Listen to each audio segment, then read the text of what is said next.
Number 1. Louis Eppolito and Stephen Caracappa. Louis and Stephen weren't just any police officers. They were two of the most trusted men inside the NYPD's organized crime unit. Detectives with decorated careers, decades of experience, and access to some of the most sensitive information in law enforcement. But behind that polished image, they were hiding a secret so disturbing it would come to be known as one of the worst betrayals of public trust in American policing history. Louis Eppolito grew up in Brooklyn, the son of a former NYPD officer and the nephew of a mobster. His family ties to both law enforcement and the mafia were unusual, but no one questioned them too closely. He joined the force in 1969 and rose through the ranks quickly.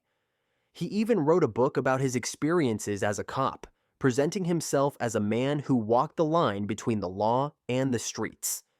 Stephen Caracappa, in contrast, was quieter and more reserved. He served as an intelligence detective with the NYPD's Organized Crime Homicide Unit.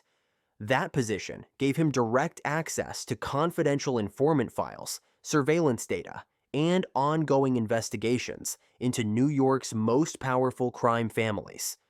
Between them, Eppolito and Caracappa were exactly the kind of officers you wanted on your side, unless you were on the wrong side of the law. But starting in the 1980s, something changed. Both men began secretly working with the Lucchese crime family, one of the 5 families that controlled organized crime in New York. This wasn't just about looking the other way. According to prosecutors, they became full-on partners in crime, operating as contract killers, information brokers, and insiders for hire. Their main point of contact was Anthony "Gaspipe" Casso, a high-ranking member of the Lucchese family. Through Casso, the two detectives were paid thousands of dollars, sometimes up to $4,000 a month, to provide confidential information about investigations, surveillance targets, and rival mobsters. They used apartment computers to locate people who had crossed the mafia. In some cases, they even carried out murders themselves. One of the most infamous killings linked to the pair was that of Israel Greenwald, a jeweler suspected by the mob of cooperating with federal authorities. Caracappa and Eppolito allegedly pulled him over during a fake traffic stop, placed him in the back of an unmarked police car, and drove him to a garage in Brooklyn. He was never seen alive again. His remains weren't discovered until nearly 2 decades later. Their corruption ran deep. They helped orchestrate the murder of mobster Bruno Faziola, who was found shot multiple times, a canary stuffed in his mouth, a mob warning to others suspected of being informants. They leaked the location of a man named Nicholas Guido to the Lucchese family, believing he was a hitman targeting Casso. The mob executed Guido in front of his family on Christmas Day, only to later learn they had killed the wrong man, a tragic case of mistaken identity enabled by information from within the NYPD. Despite the mounting body count, Eppolito and Caracappa stayed under the radar. They continued to rise through the ranks, collecting honors and commendations while maintaining their underworld connections. Their colleagues had no idea. To everyone else, they were just good cops doing hard work in a tough city. It wasn't until the early 2000s that their secret began to unravel. A former mobster named Burton Kaplan, who had acted as the middleman between the detectives and the Lucchese family, agreed to cooperate with federal prosecutors. His testimony, combined with years of quietly gathered evidence, led to indictments against both men. In 2005, federal agents arrested Eppolito and Caracappa in Las Vegas, where they had retired. The case stunned the nation. 2 retired NYPD detectives, now in their 60s, were accused of carrying out mafia hits while still wearing the badge. The media dubbed them the Mafia Cops. During the trial, prosecutors laid out a disturbing timeline. More than a decade of illegal activity, 8 confirmed murders, and years of information leaks that directly undermined federal investigations into organized crime. Eppolito and Caracappa were found guilty on numerous charges, including racketeering conspiracy, murder for hire, obstruction of justice, and money laundering. In 2006, both were sentenced to life in federal prison. Louis Eppolito received a term of life plus 100 years. Stephen Caracappa received life as well. Neither man would live to see freedom again. Caracappa died in 2017 at the Federal Medical Center in Butner, North Carolina. Eppolito died 2 years later, in 2019, at the U.S. Penitentiary in Tucson, Arizona. Their case left a permanent stain on the reputation of the NYPD and shook public confidence in law enforcement. Not because they bent the rules, but because they abandoned them completely. They didn't just enable organized crime, they became part of it. For decades, they operated undetected, protected by their uniforms, their reputations, and a system that didn't want to believe that two of its own could be so deeply compromised.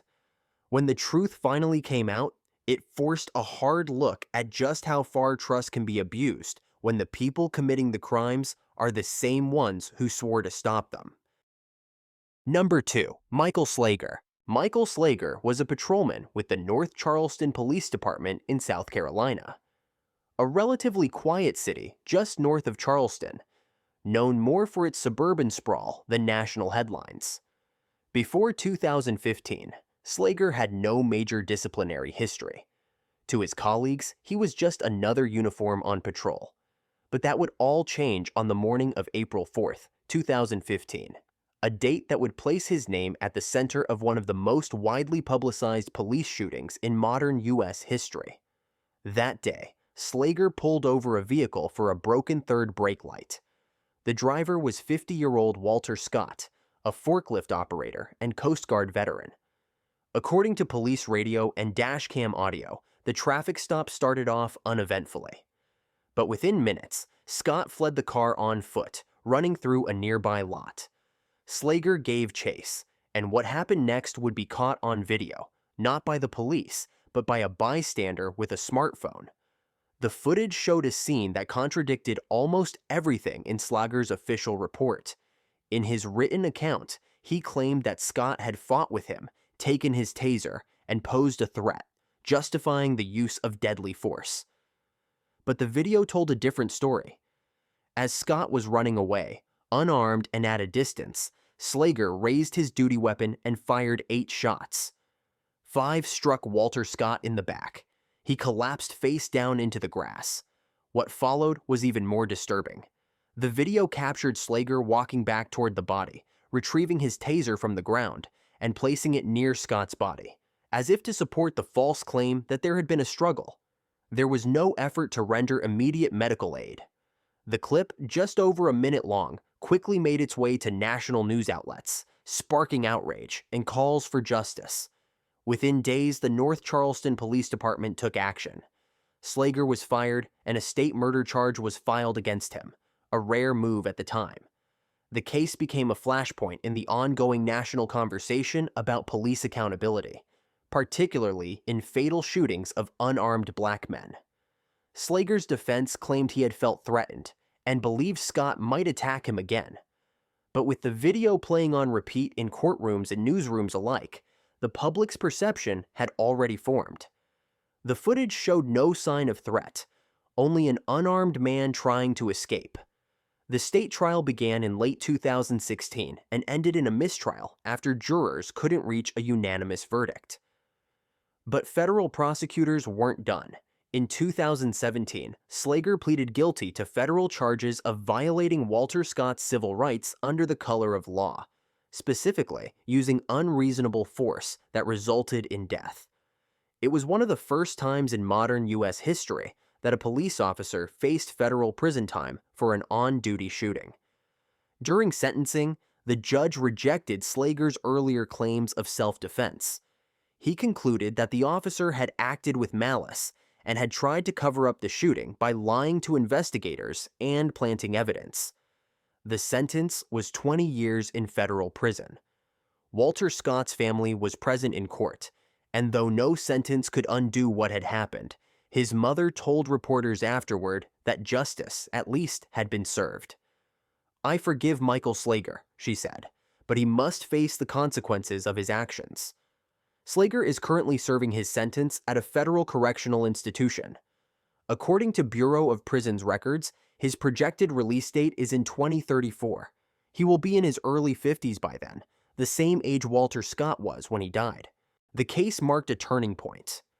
It was one of the first police shootings where bystander video completely upended the official version of events. In decades past, without footage, it's possible this case would have quietly disappeared. Just another incident chalked up to an officer's word against the suspects. But not this time. The Scott shooting became part of a broader movement demanding police reform, transparency, and the use of body cameras. North Charleston equipped its officers with body-worn cameras shortly after the incident, and departments across the country began re-examining their use of force policies. But for many, the most haunting part of the case wasn't the shooting itself. It was the cold precision of the lie that followed. A routine traffic stop turned deadly, and then a false narrative was crafted to explain it. Without that single bystander holding up a phone, the truth might never have come to light. Michael Slager's fall from grace wasn't as dramatic as some. He wasn't tied to organized crime. He hadn't built a double life over decades. But what made his case so powerful and so deeply unsettling was how fast it all happened. One moment, a man was driving with a broken brake light. Minutes later, he was dead. And the officer responsible had nearly gotten away with it. In the years since, the name Michael Slager has become a reference point in conversations about police accountability.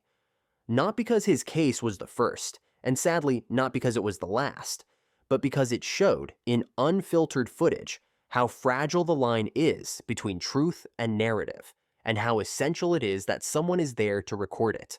Number 3. Jeffrey Nelson. Jeffrey Nelson had been with the Auburn Police Department in Washington State for over a decade. Known to many in the community as a routine patrol officer, he often worked the streets alone, especially in low-income neighborhoods where homelessness and mental health issues intersected with law enforcement on a daily basis. Over the course of his career, he had been involved in multiple use-of-force incidents, but none had led to criminal charges. That changed in May of 2019.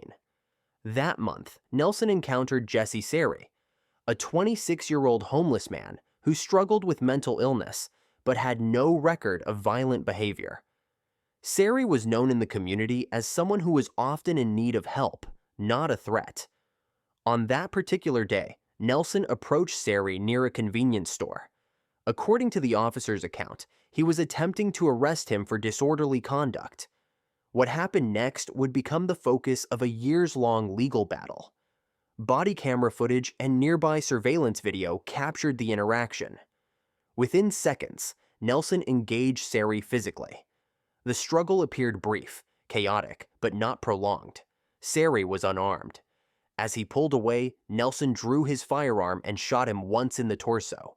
Then, after a pause lasting nearly 3 seconds, Nelson chambered another round and fired again, this time into Sari's head, while he was on the ground and unresponsive. Nelson later claimed that he feared for his life, alleging that Sari had tried to grab his weapon during the scuffle.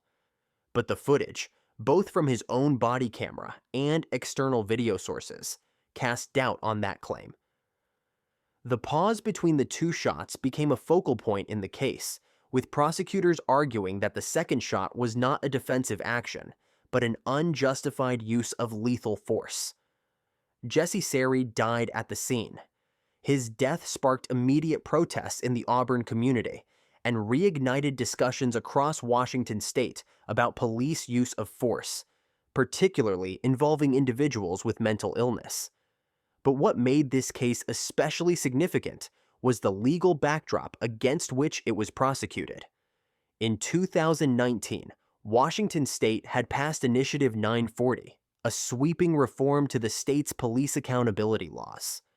Previously, it had been nearly impossible to prosecute officers for on-duty killings, due to a requirement that prosecutors prove malice, a nearly unattainable legal threshold.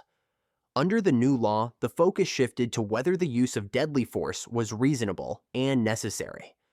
Jesse Sari's death became the first major test of this new standard.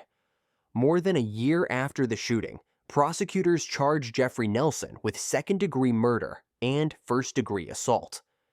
It marked the first time in Washington state history that an officer had been charged for killing someone while on duty under the revised legal framework. The announcement was met with cautious optimism by civil rights advocates and disbelief by others who had grown used to such cases going unchallenged. Nelson was placed on administrative leave during the investigation, but the department did not immediately terminate him. As the legal case moved forward, public pressure intensified. Protesters, advocacy groups, and Sari's family pushed for transparency and accountability, calling for a broader reckoning with the way law enforcement handles mental health crises on the street. The trial drew widespread attention, not just for its facts, but for what it represented. Jurors were shown the footage frame by frame. Experts testified on use of force policies, body language, and decision-making under stress. Prosecutors argued that Sari posed no imminent threat and that Nelson had alternatives, including de-escalation and backup, that were never pursued. The defense maintained that Nelson acted in self-defense, highlighting the chaotic nature of the struggle and emphasizing the split-second decisions that officers must sometimes make. But the footage, particularly the pause between the first and second shot, told a different story to many watching. In 2023, the jury returned its verdict, guilty on both counts. Jeffrey Nelson was sentenced to 16 years in state prison. The ruling sent shockwaves through Washington's law enforcement community and set a legal precedent for future cases under the state's reformed accountability laws. Nelson is currently serving his sentence. His legal team has indicated plans to appeal, but unless overturned, he will remain incarcerated for the full term. For Jesse Sari's family, the verdict brought a sense of closure, but not peace. His mother described him as gentle, struggling, and undeserving of the violence that ended his life. The case raised important questions that extended far beyond a single incident. How should police respond to people in mental health crisis? What level of force is justified when the person being confronted is unarmed? And how do we hold accountable those we entrust with the power to take a life? In the end, Jeffrey Nelson's case became more than just a prosecution. It became a signal that legal standards around policing are beginning to shift. For decades, the threshold to charge an officer in a fatal shooting was almost impossibly high. But with new laws, new scrutiny, and clear video evidence, the system is starting, however slowly, to change. Nelson's conviction doesn't undo what happened. Jesse Sari is still gone. But for the first time in Washington state, a badge was no longer a shield from the consequences of crossing the line. Number 4. Derek Chauvin. Derek spent nearly 2 decades with the Minneapolis Police Department. He was a familiar face on the streets, a field training officer with a long record of stops, arrests, and use of force incidents. His personnel file included commendations, but also more than a dozen complaints over the years. None of those complaints had ever resulted in serious disciplinary action. For most of his career, Chauvin remained in uniform, patrolling the neighborhoods of Minneapolis. But on May 25, 2020, his name would become known around the world, not for a badge of honor, but for a killing that sparked one of the largest global movements for justice in modern history. That evening, police were called to Cup Foods, a convenience store in the Powderhorn Park neighborhood. A store clerk had reported that a man had used a counterfeit $20 bill. The suspect was George Floyd, a 46-year-old black man and former security guard. Chauvin and 3 other officers arrived at the scene. Within minutes, Floyd was handcuffed and sitting against a wall. Security footage and bystander video showed that he was cooperative, albeit visibly distressed. What followed would be captured in harrowing detail by a teenager with a smartphone, a recording that would become central to both public outrage and the courtroom case that followed. As Floyd was being placed in a squad car, he appeared anxious, telling officers he was claustrophobic. A brief struggle ensued, and Floyd was pulled to the ground. Chauvin then placed his knee on Floyd's neck and kept it there, not for seconds, but for 9 minutes and 29 seconds. During that time, Floyd pleaded repeatedly that he couldn't breathe. He called out for his mother. Witnesses begged the officers to stop. One bystander, a firefighter, asked to check his pulse. She was denied. Even as Floyd stopped moving, even after he fell silent, Chauvin kept his knee in place. The scene unfolded in daylight, on a city street, surrounded by people holding phones and shouting for help. By the time paramedics arrived, George Floyd had no pulse. He was later pronounced dead at the hospital. The initial police statement described the death as a medical incident during police interaction. But the video told a different story, one the world couldn't ignore. Within 24 hours, the footage had gone viral, sparking protests not just in Minneapolis, but across all 50 states and in cities around the globe. The phrases, "I can't breathe" and "Justice for George Floyd" became rallying cries for a global reckoning with police brutality and systemic racism. 4 days after the incident, Chauvin was arrested and charged with third-degree murder and second-degree manslaughter. Days later, the charges were upgraded to include second-degree unintentional murder. It was a rare and high-profile prosecution of a police officer, one with the eyes of the world watching. The trial began in March 2021. It was televised live, another rarity for Minnesota courts. Prosecutors presented over 40 witnesses, including medical experts, police trainers, and bystanders. Perhaps most striking was the testimony from Minneapolis Police Chief Medaria Arredondo, who stated unequivocally that Chauvin's actions were not part of any authorized training and had violated department policy. The defense argued that Floyd's death was caused by underlying health conditions and drug use, not by the officer's knee. But video evidence, autopsy results, and expert testimony told a different story. The prosecution emphasized that whatever else may have been in Floyd's system, he was alive, talking, breathing, and conscious, until Chauvin kept his knee on his neck and took that away. On April 20th, 2021, the jury returned its verdict, guilty on all counts. Chauvin was convicted of second-degree unintentional murder, third-degree murder, and second-degree manslaughter. He was later sentenced to 22.5 years in state prison. But the legal consequences didn't end there. Federal prosecutors filed separate charges, alleging that Chauvin had violated George Floyd's civil rights under color of law. In 2022, Chauvin pleaded guilty to those federal charges and was sentenced to 21 years, to be served concurrently with his state sentence. He is currently incarcerated at FCY Tucson, a medium-security federal prison in Arizona.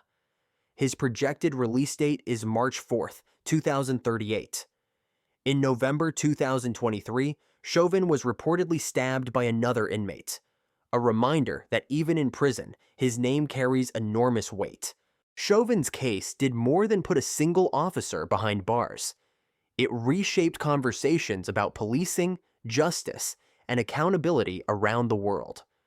Protests led to calls for reform, budget reallocations, and new training protocols in cities across the United States. Statues were toppled, police departments were scrutinized. And for many, George Floyd's death became a symbol, a painful turning point in the ongoing fight for civil rights. Yet even with a conviction, the case left behind questions that remain unanswered. Why did it take a teenager with a phone to expose what might otherwise have been buried under an official report? Why did it take global protest for one officer to be held accountable? And what does justice truly look like when a man dies under the knee of someone sworn to protect him? Derek Chauvin will likely spend much of his remaining life behind bars, but the impact of his actions will live far beyond any sentence. For George Floyd's family, the trial was a step toward justice, but not healing. For millions watching, it was a wake-up call to a reality that has existed far too long, often unseen and unpunished. Number 5.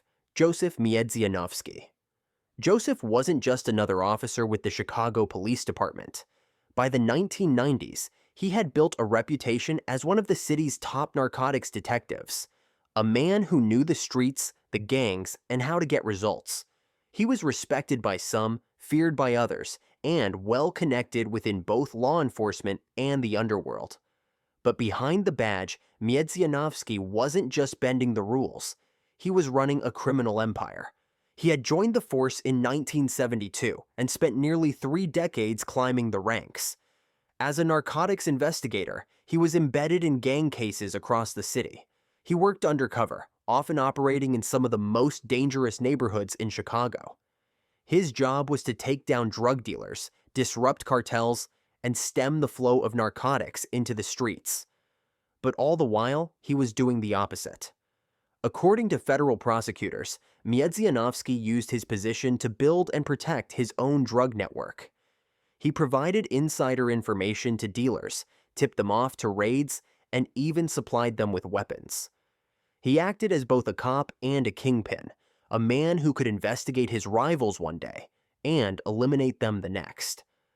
At the heart of his operation was a web of criminal associates, many of whom were active gang members.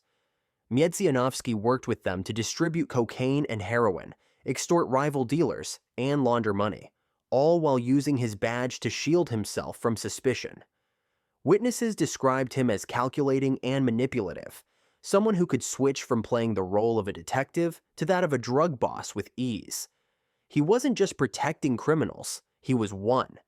And because he had access to department resources, confidential informant data, and surveillance tools, he operated with near impunity for years. What made his crimes so egregious wasn't just their scale, it was their audacity. Miedzianowski ran drug deals during his shift. He used his squad car to deliver narcotics. He coached dealers on how to avoid wiretaps and evade other officers. In one case, he even framed a rival trafficker by planting drugs and tipping off the authorities, effectively removing competition using the very system meant to stop people like him. But in the late 1990s, his double life began to unravel.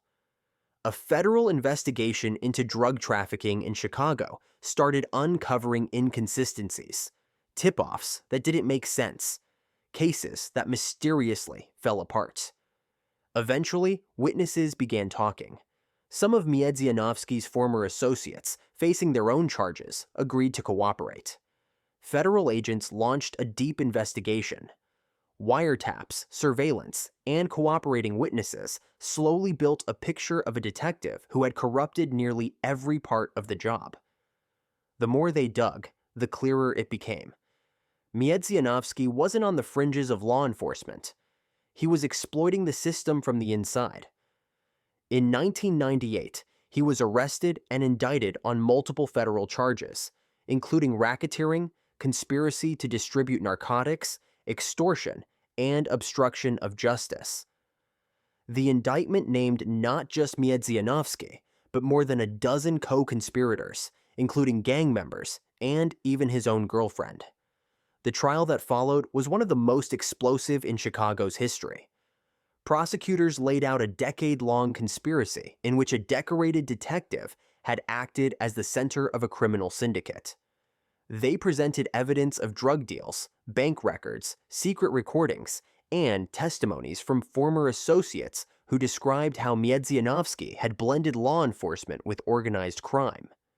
In 2001, he was convicted on all major counts and sentenced to life in federal prison, without the possibility of parole.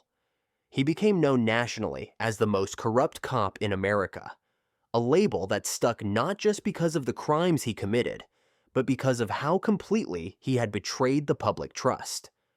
He is currently incarcerated at USP Coleman II in Florida, a high-security federal prison. Now in his 70s, Miedzianowski will likely die behind bars, far from the streets he once ruled in a uniform. His case left a deep scar on the Chicago Police Department, an institution already struggling with its image. It exposed systemic failures, not just one rogue officer, but a culture that allowed someone like Miedzianowski to operate unchecked for years.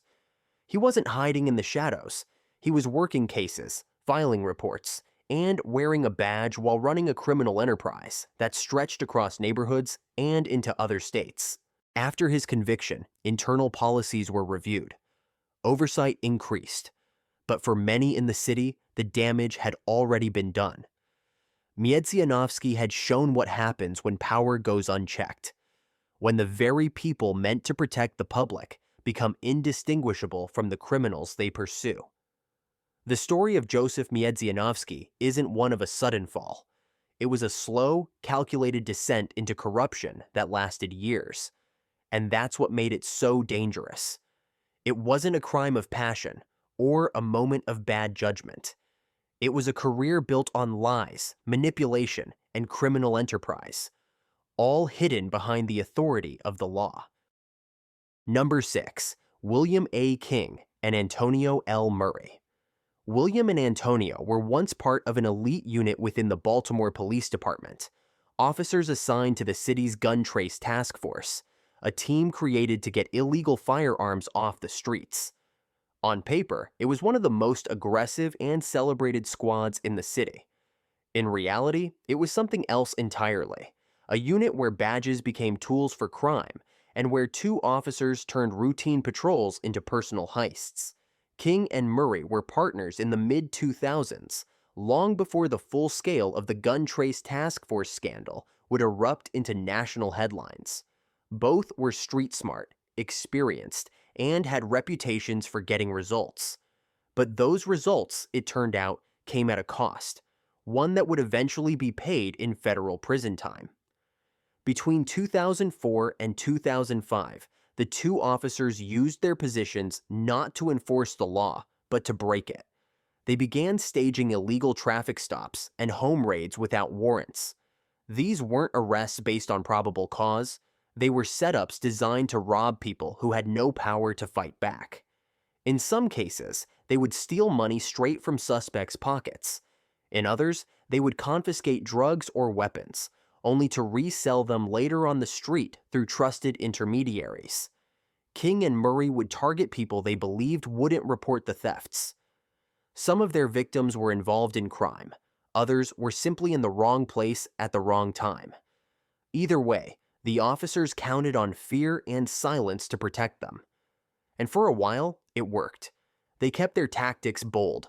During one raid, they stormed a home without a warrant, stole cash and cocaine, and walked away without logging any of it as evidence.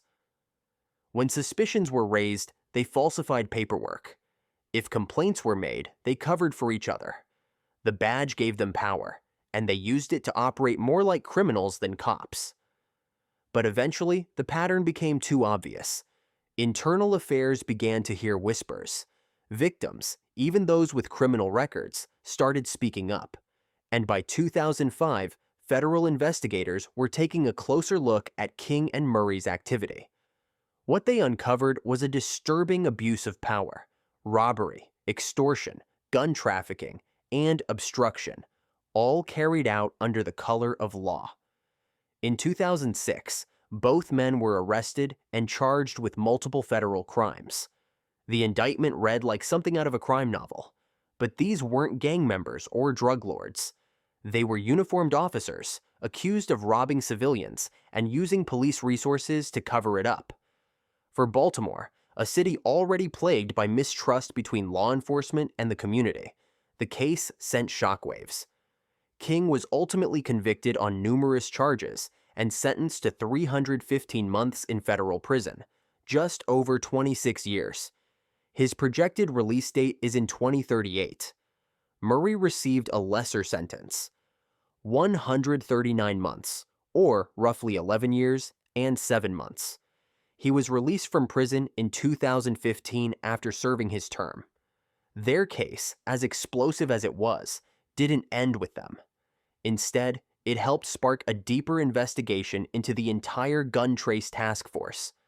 Years later, that same unit would be exposed as a hotspot of corruption within the Baltimore Police Department, with multiple officers indicted for similar crimes: stealing from suspects, planting evidence, reselling drugs, and lying under oath. The King and Murray case, in many ways, was a preview of what was to come. It revealed how deeply embedded the corruption had become, and how easy it was for officers with authority and ambition to cross the line, especially when oversight was weak and accountability almost non-existent. Their crimes weren't crimes of desperation. They weren't isolated mistakes. They were patterns, systematic, deliberate, and driven by greed. These officers didn't just fail to uphold the law, they weaponized it. What makes this story so disturbing isn't just that King and Murray broke the rules. It's that they did it while being praised, promoted, and trusted by their department. They used their knowledge of the system and the vulnerabilities of the people in the neighborhoods they patrolled to carry out thefts with the confidence that they wouldn't be caught. The fallout from their case helped drive public demand for greater transparency and federal oversight in Baltimore policing. It also exposed how vulnerable communities had been, not just to crime, but to those who were supposed to protect them. Even now, nearly 2 decades later, the legacy of King and Murray's crimes lingers. Community trust in law enforcement remains fragile. The larger gun trace task force scandal, which unraveled fully in the late 2010s, showed that their actions weren't isolated. They were part of a culture, one that rewarded results, but didn't always ask how those results were achieved. William King remains incarcerated in federal prison. Antonio Murray, now years out of prison, has kept a low profile. Their names have faded from headlines, but the damage they caused and the people they hurt are not easily forgotten.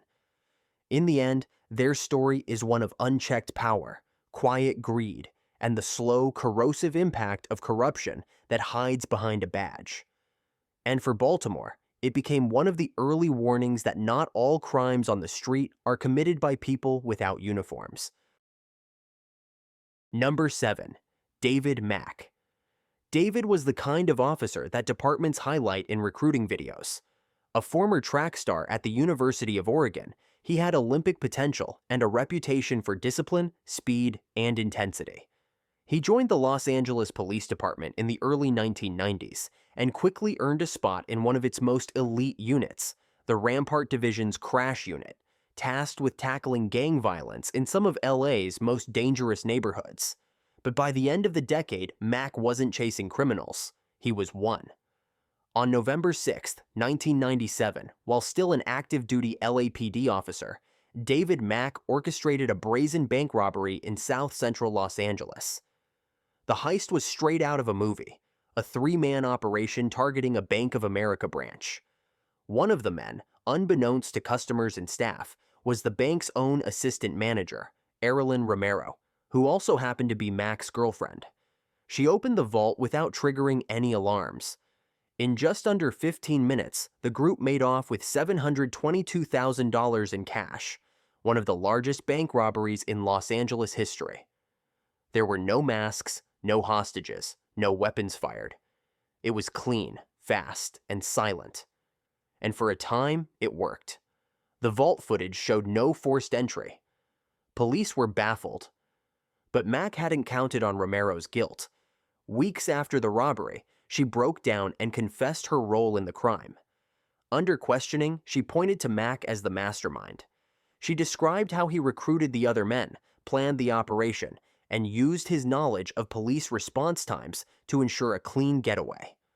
Federal investigators quickly moved in, and within months, Mack was arrested and charged. In court, the case was airtight. Surveillance footage showed Romero opening the vault, followed by Mack's crew collecting the money. Wire transfers and testimony linked Mack to key planning conversations. And the betrayal cut deep, not only because of what he'd done, but because of who he was. This wasn't a case of a desperate man driven by poverty. David Mack had a good salary, a solid reputation, and a future in law enforcement. But prosecutors described him as arrogant, entitled, and confident, he could outsmart the very system he worked for. He pled guilty to armed bank robbery and was sentenced to 14 years in federal prison. He served his time and was released in 2010. But the story doesn't end there. Mack's arrest raised even more disturbing questions, not just about the robbery, but about his possible role in one of hip-hop's most infamous unsolved crimes, the 1997 murder of Christopher Wallace, better known as the notorious B.I.G. Multiple sources, including former LAPD detective Russell Poole and author Randall Sullivan, later alleged that Mack was part of a ring of corrupt officers who moonlighted as security for death row records. According to those claims, Mack had ties to Suge Knight, and some investigators believe Mack may have been connected to the network that arranged or carried out the shooting that killed Wallace just months before the bank robbery. Nothing was ever proven in court. Mack has denied any involvement in Wallace's death and has never been charged in connection with the case. But the suspicion alone further damaged the LAPD's credibility during a time when its reputation was already spiraling, thanks in large part to the wider Rampart scandal. The Rampart crash unit, where Mack had served, was later exposed as one of the most corrupt law enforcement teams in U.S. history. Officers were found to have planted evidence, falsified reports, brutalized suspects, and stolen drugs and money during raids. At least 70 convictions were overturned because of misconduct. Mack's actions, though extreme, weren't isolated. They were symptomatic of a culture that had gone unchecked for years. After his release in 2010, David Mack largely disappeared from the public eye. He has never spoken publicly about the robbery, the Rampart scandal, or the lingering conspiracy theories surrounding Biggie Smalls. And yet, his name still appears in books, documentaries, and lawsuits tied to the unresolved trauma of the 1990s Los Angeles police system. What makes Mack's story particularly chilling is how seamlessly he operated between two worlds. Respected officer by day, criminal mastermind by night. He wasn't a man slipping into desperation or pushed over the edge by stress. He was calculating, methodical, and confident in his ability to evade consequences. And for a while, he did. In a city already burdened by tension between law enforcement and the community, Mack's betrayal cut deep. It reinforced the belief that the badge could be used not just as a shield, but as a weapon, and that the people sworn to protect could, in fact, be the ones orchestrating the harm. The robbery itself was shocking, but what David Mack represented was worse, a crack in the system that allowed power to be abused without accountability, until it spilled over into open criminality. His case became a symbol of just how far things had fallen inside one of America's largest police forces. Today, Mack lives in anonymity, but his legacy remains part of the darker history of the LAPD. And for many who still search for answers in the unsolved killing of Biggie Smalls or the broader Rampart fallout, his name is a reminder that sometimes the lines between police work and criminal enterprise aren't blurred. They're erased completely. Number 8. Jon Burge. Jon was once seen as the embodiment of tough, no-nonsense policing in Chicago. A Vietnam War veteran turned decorated detective, he climbed the ranks of the Chicago Police Department quickly in the 1970s and 80s. He ran the Violent Crimes Unit on the city's south side, a place plagued by gang violence, drugs, and poverty. To his supporters, Burge got results, but the way he got them would eventually become one of the darkest stains on American policing. Between 1972 and 1991, Burge and a group of officers under his command were accused of torturing more than 100 suspects, nearly all of them black men. The tactics described by survivors were brutal: beatings with telephone books, electric shocks using a modified field telephone, plastic bags pulled tight over faces to simulate suffocation. The methods were designed not just to punish, but to extract confessions, often from suspects who hadn't committed the crimes. At the time, these confessions led to swift convictions. Burge built a reputation as a closer, someone who could get suspects to talk when no one else could. His unit's success rate was held up as a model, and the city rewarded him. Promotions came steadily, and awards followed. Within the department, few asked questions. Outside it, communities began to whisper. The pattern was hard to ignore. Again and again, young black men arrested by Burge's unit emerged with bruises, burns, or worse, claiming they had been tortured in interrogation rooms without witnesses or cameras. Many later recanted their confessions. Some filed complaints. Most were ignored. The department protected its own. As the years passed, activists, attorneys, and journalists began digging deeper. Court transcripts, medical records, and repeated allegations began to paint a horrifying picture. This wasn't one bad cop. This was a system, with Burge at the center, that had turned police stations into sites of physical abuse and psychological terror. The city fought back against the accusations for years, denying wrongdoing and defending Burge's record. But by the early 1990s, the weight of evidence became impossible to ignore. In 1993, after a department review finally acknowledged that Burge had likely engaged in misconduct, he was fired from the force. But even then, no criminal charges were filed. The alleged torture had taken place years earlier, and the statute of limitations had expired. Burge quietly retired to Florida, living off his police pension. For many of his victims, justice seemed permanently out of reach, but the fight wasn't over. Civil rights lawyers continued pushing cases through the courts. Several wrongfully convicted men were exonerated, their confessions thrown out due to coercion. Lawsuits mounted. Chicago taxpayers ended up paying tens of millions of dollars in settlements, not just to victims, but to families of those still behind bars. Then, in 2008, a legal opening emerged. While Burge couldn't be charged with torture itself, federal prosecutors indicted him for perjury and obstruction of justice, for lying under oath in a civil suit when he denied any knowledge or involvement in the torture of suspects. It wasn't everything his victims had hoped for, but it was something. In 2010, Burge was convicted on both charges. During sentencing, the judge noted that Burge's crimes weren't just about physical abuse. They were about eroding the very foundation of justice. When police extract false confessions through violence, the entire system collapses. He was sentenced to 4.5 years in federal prison. He served his time at a facility in North Carolina and was released in 2014. 4 years later, in 2018, Jon Burge died of cancer at age 70. He never expressed remorse. He never admitted guilt. But his legacy endures, not just in the lives he shattered, but in the policies that were forced to change because of what he did. Chicago eventually passed a reparations ordinance, offering financial compensation, counseling, and education to survivors of police torture under Burge. It was the first program of its kind in the United States. Schools began teaching about the Burge cases as part of the city's curriculum, and several former inmates who had spent decades in prison for crimes they didn't commit were finally freed. Yet for all those steps forward, the damage is lasting. Burge's reign over the South Side created a generational mistrust of police in many black communities.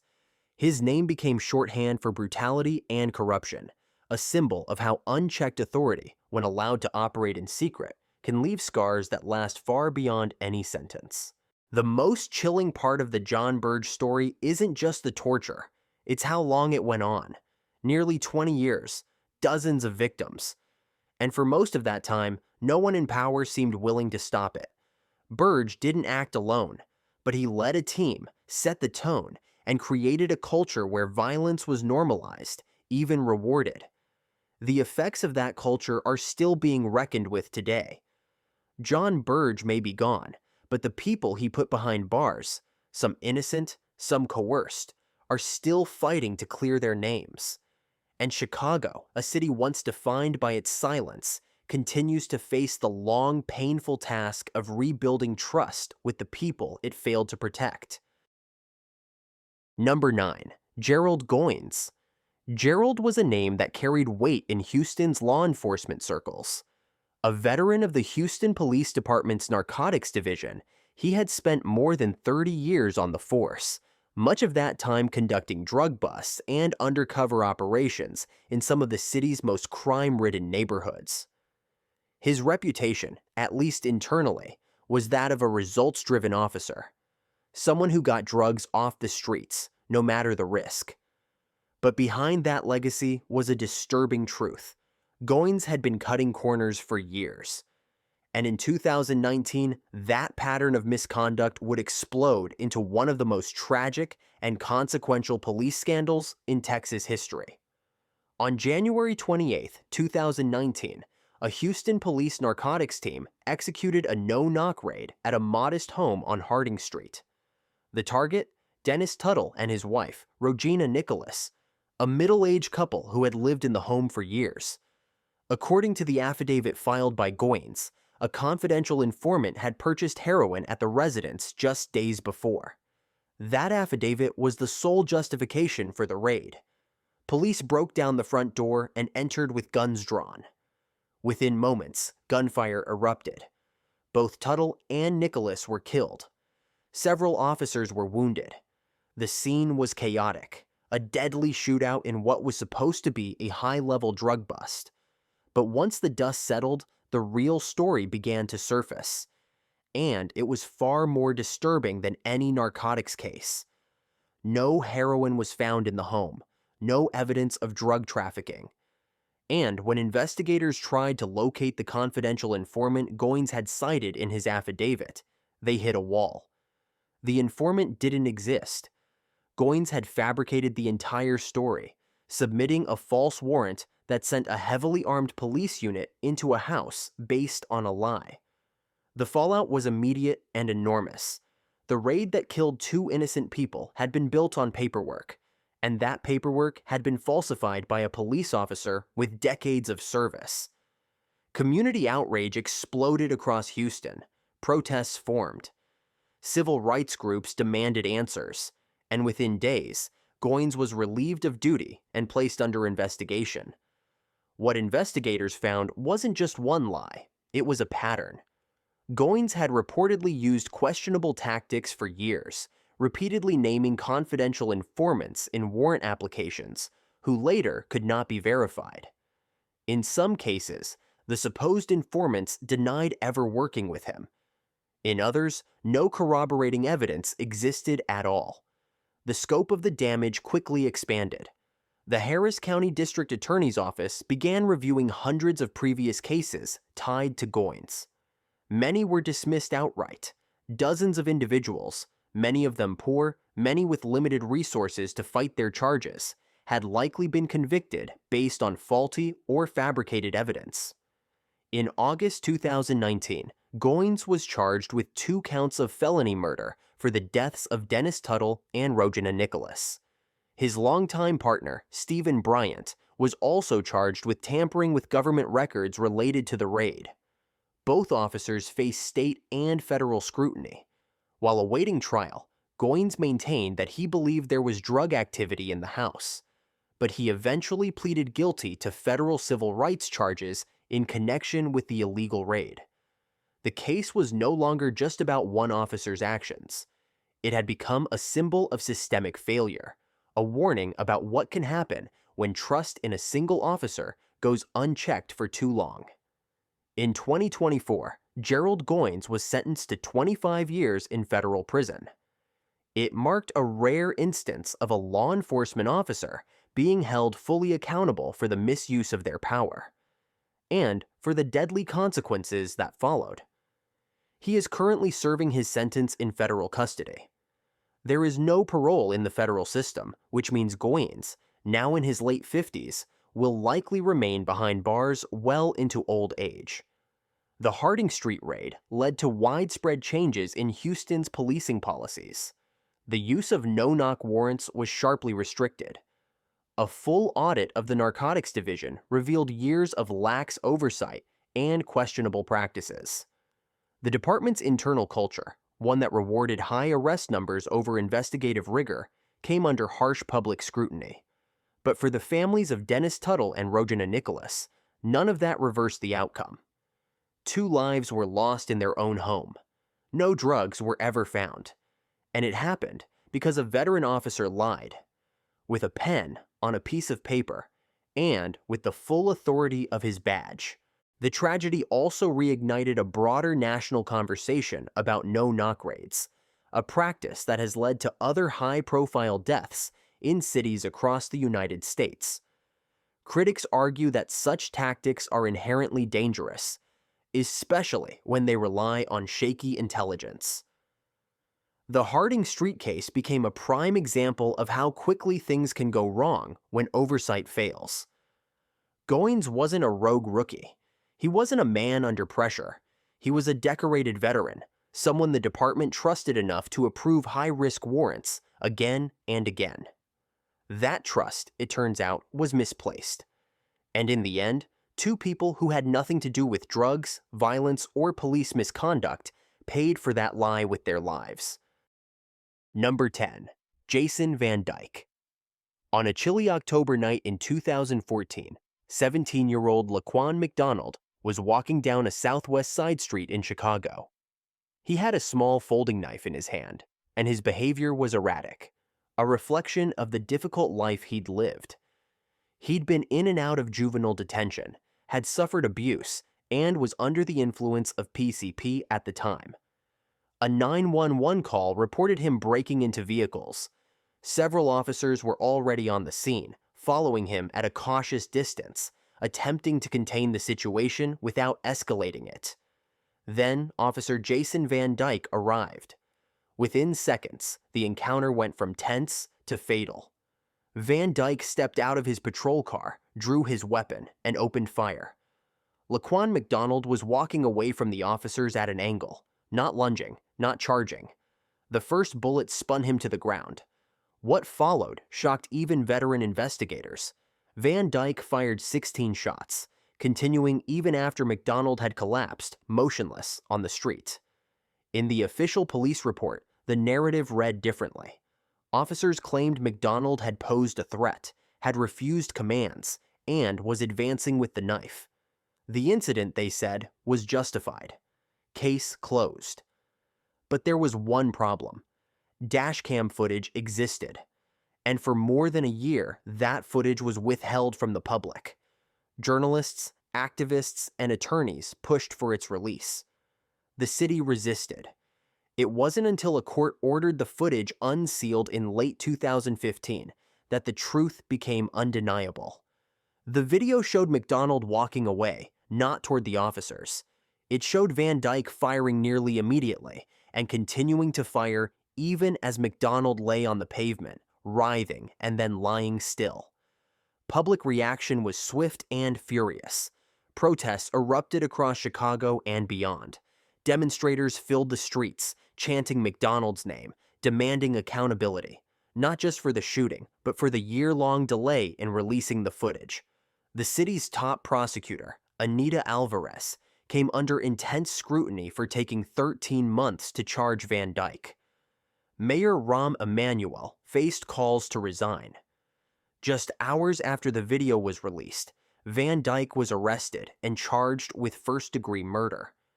At trial, Van Dyke took the stand in his own defense.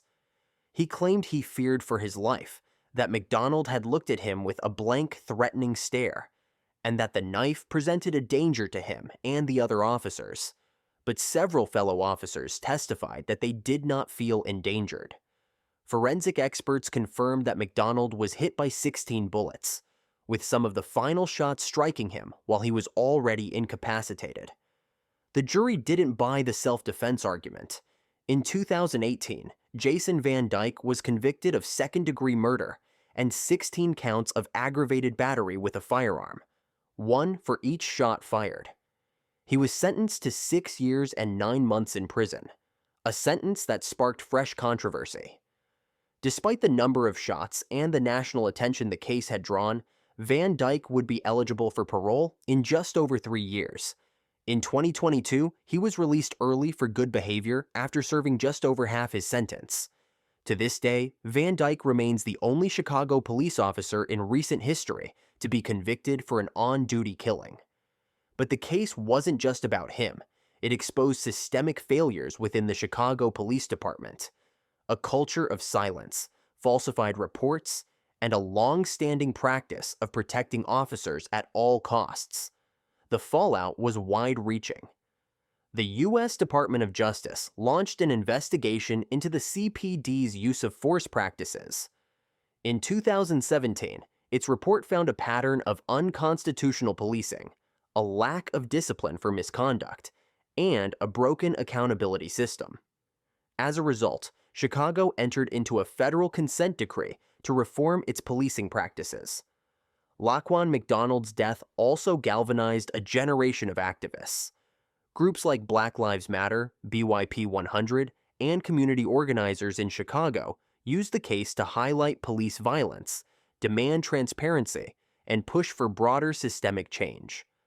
The phrase 16 shots became both a protest chant and a symbol, not just of a young life cut short, but of the excessive force too often used without consequence. Still, many in Chicago's Black and Latino communities viewed the outcome with frustration. For all the outrage, for all the marches, Van Dyke had served less time than many nonviolent offenders. And the officers who had allegedly falsified reports and supported the cover-up? Most were never charged at all. Jason Van Dyke now lives in relative obscurity, away from the public eye. He has not spoken publicly about the shooting since his release. And while he may be done serving his time, the city of Chicago is still living with the consequences. Laquan McDonald's name is etched into the city's memory. Not just because of the video, but because of what that video revealed. The power of truth, the weight of silence, and the high cost of delay. His death forced Chicago to look inward, to question what justice really means, and to confront the uncomfortable reality that accountability in policing remains the exception, not the rule. With that, we've reached the end of the video. If you made it this far, make sure to hit that like and subscribe button and turn on the notification bell so you never miss a case. Let me know in the comments where you're watching from and what your thoughts are on these stories. Thanks for watching, stay safe, and I'll see you in the next one.